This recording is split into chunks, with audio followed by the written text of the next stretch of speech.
여러분 안녕하십니까? 안녕하세요. 원창목 목사. 일본 치바에서 사역하고 있는 이정선 선교사입니다. 자, 오늘은 일본에서 목회를 하고 있는 선교사님 이야기를 계속 듣고 있는데요. 특별히 일본 문화를 준비하고, 그러니까 공부를 하고 일본에 대해서 이해를 하도록 끊임없이 준비를 많이 하신 상황에서 선교사로 간 상황인데, 그럼에도 불구하고 일본 현장에 가면 또 여러 가지 문화적인 어떤 이질감도 있을 테고, 이걸 또 계속 공부를 해야 되잖아요. 그러니까 네네. 일본을 더 깊이 이해하기 위해서 어떤 노력을 하시는지, 그리고 네네. 또 그 노력을 통해서 일본 사람과 더 깊이 있는 대화를 나눌 수 있었던 계기가 어떤 계기가 있었는지 한번 들어보고 싶습니다. 네네. 어떠세요, 목사님? 사실 제가 일본으로 선교사로 가기 전에 이제 일본의 문화 역사에 대한 책들을 많이 봤습니다. 예, 그 사람들과 더 이제 가까워지고 접촉하기 위해서는 일본 문화를 알고 알아야 되기 때문에. 근데 이제 그런 지식, 배경 지식을 가지고 일본에 갔는데도 굉장히 많이 제가 이제 많이 좀 부족하다는 그런 생각이 들어가지고요. 저희 교회 근처에 이제 도서관이 있어서 이제 도서관에서 다양한 또 책들 보고, 그리고 또 우리 그 목회자가 알기 위해 성경도 잘해야 되겠지만 또 신문을 통해서 그 사회가 어떻게 돌아가는지를 또 이해하기 위해서 또 제가 일본에서 또 신문도 제가 꾸준히 이제 보게 되었거든요. 물론 정치적인 거라든지 뭐 스포츠 뭐 신문에 다양한 기사들이 나오잖아요. 근데 제가 특별히 좋아하는 게 뭐냐면 그 역사 칼럼을 제가 많이 봤어요. 그래서 스크립도 굉장히 많이 했습니다. 제가. 그래서 네.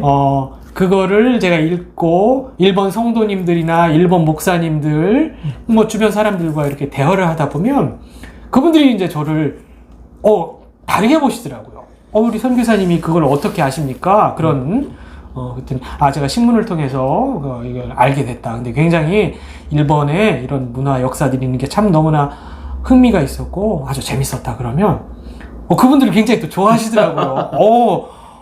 제가 모르는 사실들을 우리 선교사님 또 깊이 알고 계시다고 또 그런 분들이요 저한테 또 책을 선물해 주세요. 그럼 이제 그 책을 선물 받았는데 제가 그걸 안 읽어보면 또 그거는 준 사람에 대한 예의가 아니라고 생각을 해서 제가 이제 그 책을 읽고 또 다음에 또 이제 그 얘기를 하면 이분 또 깜짝 놀라시는 거예요. 그 책을 다 보셨냐고. 이러다 보면 이게 점점 이 관계가 더 깊어지고 넓어지더라고요. 또 이제 그런 분들이요 자기의 지인을 또 소개를 해줘요. 그래서 한국에 오신 선교사님이 이런 거에 굉장히 관심이 많은데 이제 또 어떤 분은 대학 교수님이나 학자들을 소개해주고 그분들과 서로 교제하면서 제 이제 그 일본 사회나 문화에 대한 이해가 점점 깊어지고 넓어지는 그런 것들을 느끼게 됩니다. 물론 우리 선교사로서 복음에 대한 열정을 가지고 복음을 전하는 일도 물론 정말 중요하죠. 하지만 그 문화를 더 깊이 알고 그 사람들을 정말 원활한 정말 소통을 하기 위해서는 그 나라의 문화 역사들을 더 깊이 이해하고 배우는 그런 자세가 필요하지 않을까라는 그런 생각을 해보게 됩니다. 우리나라에서는 이제 전도의 방법도 관계전도라고 하는 것으로 많이 변형이 돼가고 있는데, 그렇죠. 사람이 이제 친해져야 깊이 있는 대화를 나눌 수 있다. 그렇죠. 이제 이런 의미에서 볼 때는 관계전도가 굉장히 효율적이죠. 지금 이제 선교사님 얘기하신 것처럼 그 일본 문화를 좀 더 깊이 있게 이해를 해야 사람들과 더 깊이 있는 대화를 하게 되고, 그렇죠.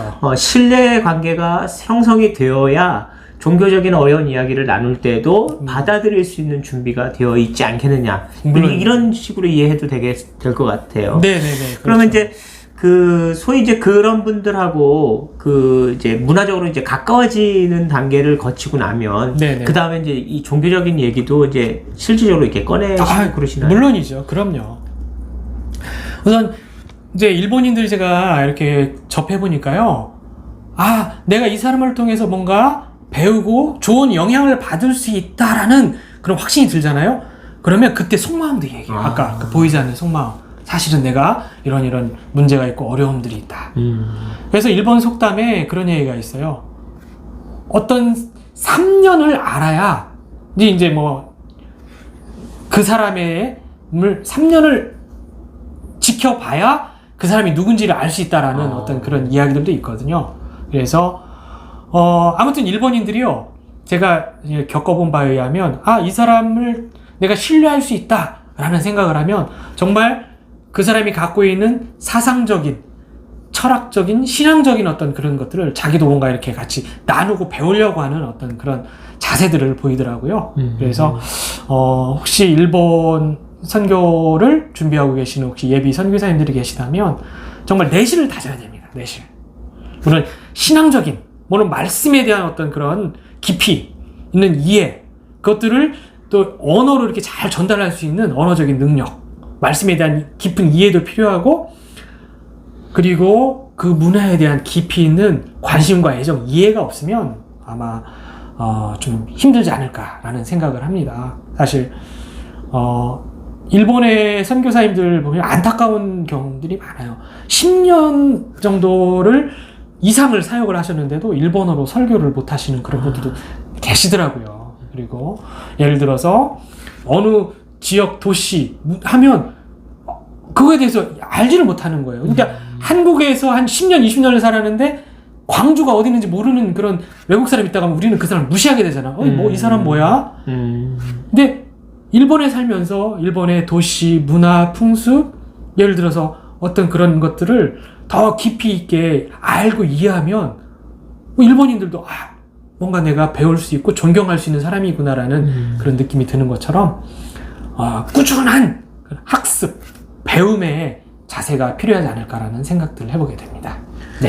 선교사님 말씀 들어보니까 네. 그럼 이미 성서적 지식은 다 완충된 상태에서 추가적으로 네. 문화, 사회에 대한 그 현재 이야기들을 더 많이 공부해야 되는 거군요. 네. 그러기 위해서는 정말 교양 프로 있잖아요. 다큐멘터리라든지 여러 가지 그런 방송들을, 교양 있는 좋은 프로그램들을 보는 것도 좋고 또 좋은 책도 많이 봐야 되겠고요.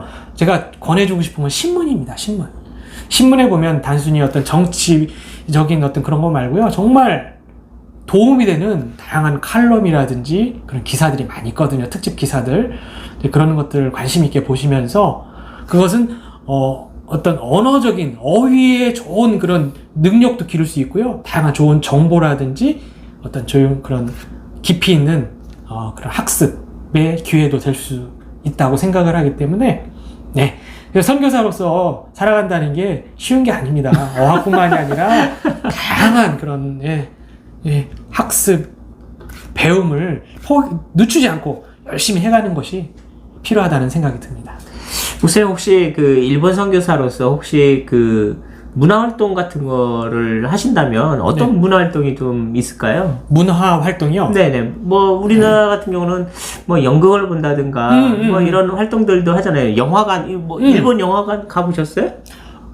저는 영화는 인터넷, 일본 영화도 인터넷이나 텔레비전으로 오지, 제가 솔직히 말씀드리면 일본에서 살면서 영화관을 제가 한 번도 가본 적이 없어요. 근데 대신에 연극은 보러 간 적이 있습니다. 연극, 뮤지컬하고 연극은 네. 본 적이 있고, 저는 일본에서 미술관하고 박물관을, 일본은 참 미술관, 다양한 미술관들이 많거든요. 그리고 박물관을 가더라도 여러 가지 특별 기획전, 그러니까 한 달, 두 달 간격으로 다양한 그런 작품들을 이렇게 바꿔가면서 전시하는 그런 전시회도 하고 있거든요. 박물관을 통해서 일본의 다양한 그 아름다운 예술과 문화들을 체험할 수 있는 좋은 기회가 된다고 생각을 합니다. 그래서 혹시 일본에 오시는 분들 일본 박물관, 미술관 한번 가보시면 한국어가 근데 없어서 이제 일본어나 영어로는 이렇게 많이 소개가 돼 있는데 네, 그래도 좋은 경험이 될 거라고 생각을 합니다. 그렇죠. 뭐 아무래도 문화적인 것들은 이런 박물관이나 좀 이렇게 탐방하는 것이 굉장히 필요하죠. 아주 잘 돼 있습니다. 혹시 그 젊은이들, 그러니까 요즘으로 얘기하면 청소년들이 한국 청소년도 사실 이제 그런 문화 활동에서는 특별한 대중 매체에 대한 그런 문화만 많이 관심 있어 하고 박물관은 관심이 없는 경향도 좀 있지 않아요? 일본은 좀 어떤가요? 일본 젊은이들은 뭐 어떤 문화적인 어떤 환경에 주로 많이 있나요? 제가 보니까요, 일본 사람들은 참 스포츠들을 많이 즐기더라고요. 특히 한국도 프로야구라든지 축구라든지 이런 좋아하시는 분들이 많은데, 일본 젊은이들은 더 좋아하는 것 같아요. 네, 그런 스포츠. 그리고 또 섬나라다 보니까 이 해양 스포츠 즐기는 사람도 정말 많습니다. 뭐 윈드서핑이라든지 요트라든지 수영이라든지 뭐 아무튼 야구장이 정말 야구장도 많고 수영장도 많고 뭐 테니스 치는 사람, 골프 치는 사람, 아무튼 스키 타는 사람, 일본 또 저 동북지방에 가면 스키 타는 사람도 많고 뭐 그런 문화적인 활동은 스포츠를 참 많이 즐기는 것 같고요. 저처럼 또 사람들마다 그 관심사들이 다양해서 취미 활동, 그래서 뭐 예를 들어서 다양한 뭐 여가, 등산을 즐기는 사람도 있겠고, 뭐 트레킹이나 아니면 뭐 운전 드라이브를 즐기는 사람들도 있겠고, 뭐 다양한 한국만큼 정말 다양한 그런 스포츠들을 즐기는 사람들이 많고요. 그리고 일본인들이 확실히 책을 또 많이 봅니다. 독서 인구도 많고, 뭐 만화도 많이 보겠죠. 만화, 영화 좋아하는 사람들이 있겠고. 이제 저 같은 경우도 이제 성도님들이 또 좋아하는 거 있으면 좀 그분들과 더 가까워지기 위해서 저도 이제 뭐 스포츠나 아니면 책이든지 이제 그분들의 이제 관심사에 맞게 저도 이제 어떤 때는 제가 정말 좋아하진 않지만 가까워지기 위해서 이제 제가 이제 그분들과 같이 하기 위해서 그렇게 하는 경우도 많이 있습니다. 그래서 아무튼 자기가 좋아하는 것을 즐기면서 정말 마음이 맞는 성도님이든지 친구든지 동료 선교사님이든지 같이 그것을 즐길 수 있는 그런 게 있다면 어떤 이런 선교 사역에서 오는 스트레스라든지 어떤 정신적인 어떤 이런 어려움들을 해소할 수 있는 좀 어떤 그 해소에 좀 좋은 돌파구라고 해야 되나요? 아니면 뭐 배출구라고 해야 되나요? 그런 것도 많이 도움이 되지 않을까라는 생각을 합니다. 네.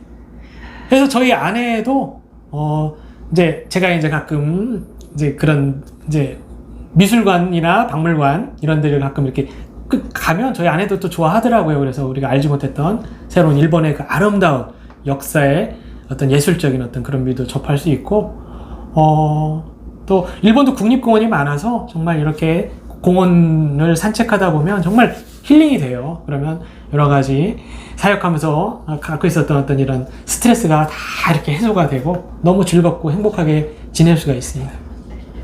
네. 네, 정리하겠습니다. 일본 문화를 통해서 선교하는 입장에서 있는 선교사, 여러 가지 문화적인 이질감 때문에 어려움이 있겠지만 그럼에도 불구하고 문화를 더 이해하고 또 깊이 있게 이해하기 위한 여러 가지 노력들을 하고 계신 것 같고요. 그 노력을 통해서 더 많은 사람들을 더 깊이 있게 만날 수 있는 그런 기회를 만들어가는 것 굉장히 대단하십니다. 뭐 좀 더 일본을 깊이 있게 선교하고 계시겠지만 앞으로도 열심히 하시라고 파이팅! 하겠습니다. 감사합니다. 감사합니다.